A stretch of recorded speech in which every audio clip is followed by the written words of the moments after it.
Good morning and welcome to day 12 on the Camino del Norte. I am leaving the lovely enclave of Santillana del Mar today and heading to Comillas, which is going to be about 22 kilometers, so 13 and a half miles.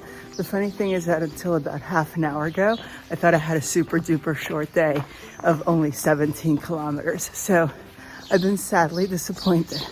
Hi, Kit Kat. Anyway, it is going to be a reasonably easy walk, I assume, once I get off of these cobblestones and hills of this town. But the nice thing is that we get to go back to the sea today, and also at the end of it, Comillas is known for having some beautiful architecture as well, including work by Gaudi. So I am looking forward to exploring that as well.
So waiting till day 12 to talk about the way I choose to walk the way of St. James is probably, a bit late, since I'm sure you've all figured it out by now.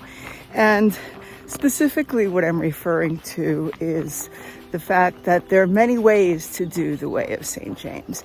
There is the traditional way, which is to carry all of your belongings on your back and walk as far as you can every day and stay at the local albergues where you're able to enjoy community with all of the other folks that are doing it that way. It is considered to be the authentic way of doing the Camino, and it's certainly, if you're looking for that social aspect, it provides it in spades. And then there's the way that I'm choosing to walk the Camino, which is a bit more controversial if you're a purist. And that is that I walk with only a day pack on my back, and I transfer my belongings via a service.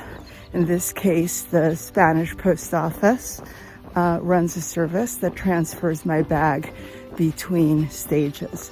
I'm able to do this because I'm not staying at public albergues, I'm staying in private accommodations.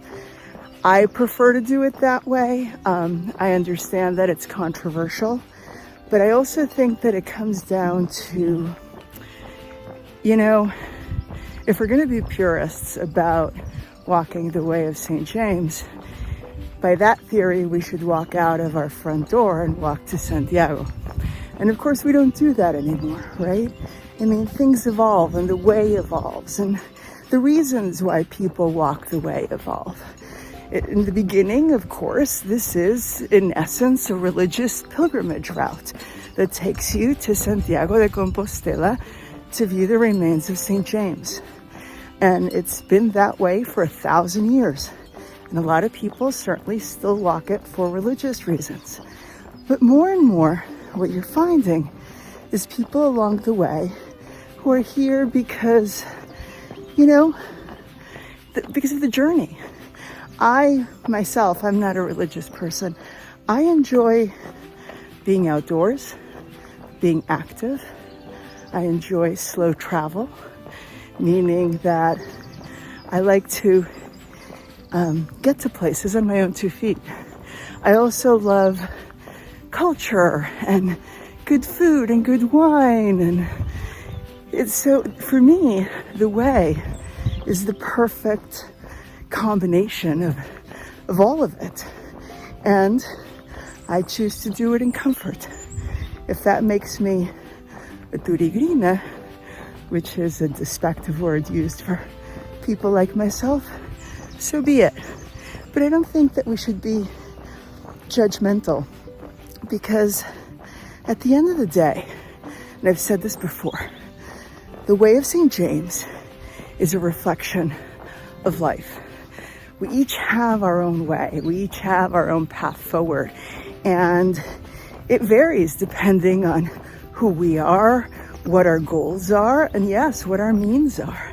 And so, you know, what I would say to anybody looking to do the way of St. James is stay off of social media and just do what you want to do, what feels natural to you.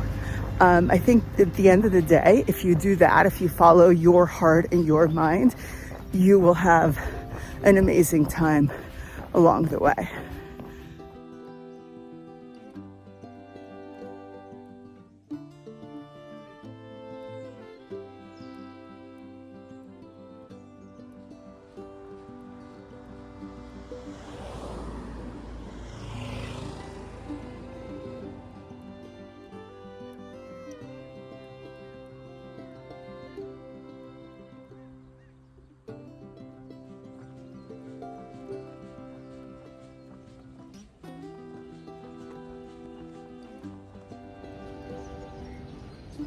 Guess where we are? We are back at the beach. Yay!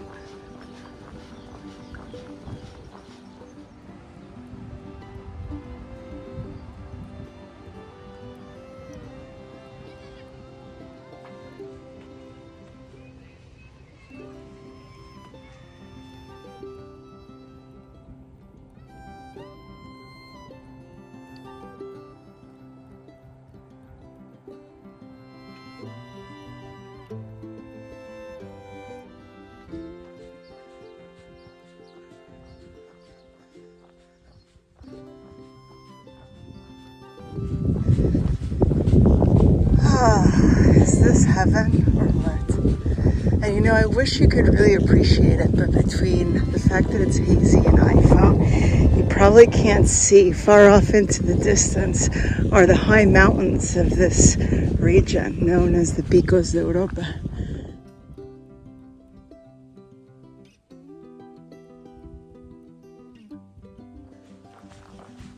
Oh my God, this is gorgeous. But where is everybody? And that over there in the distance is my destination for today. Comillas.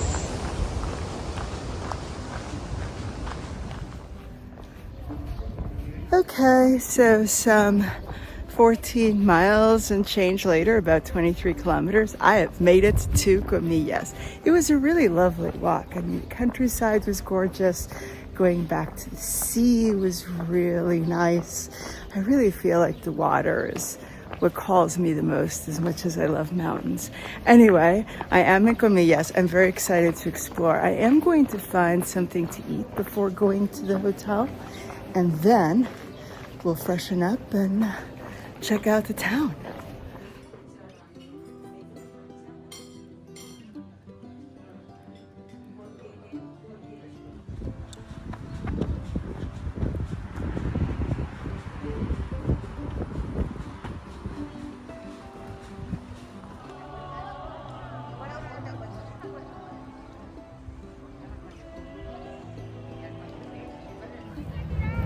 Okay, so Comillas is also one of the towns that was high up on my list to visit on the Camino del Norte, and the reason for it is its architecture. And here, unlike Santillana del Mar, where we're talking about a town that is deeply rooted in the Middle Ages, here we're fast forwarding several centuries to the second half of the 19th century, which is when several folks from this town, which at the time was a small fishing village, no more than 400 people. They all had gone off in search of, fame and fortune in the Americas, and came back with so much money that they started building their summer homes here. One of them, the richest of the rich, the Jeff Bezos of Comillas, he got a royal title bestowed on him by the king. And even though he lived in Barcelona, he wanted to have his nice summer residence, back here in his hometown. That it right there? Yeah. Except he commissioned it and I believe died like 2 years into the construction, but that's beside the point. His next door neighbor was his attorney, who hired no less than Antonin Gaudi to build his summer home. It was one of Gaudi's first works, one of his few works outside of Barcelona, in fact. And so this whole area is littered with homes that were built by the new rich of the era. They were called Indianos, those who went to the Americas and came back with huge fortunes. And this whole area, not just Comillas, has a lot of examples of this architecture. And so that was really one of the reasons why I wanted to have time to visit this afternoon. And tomorrow in Colombres, there's going to be even more examples of that.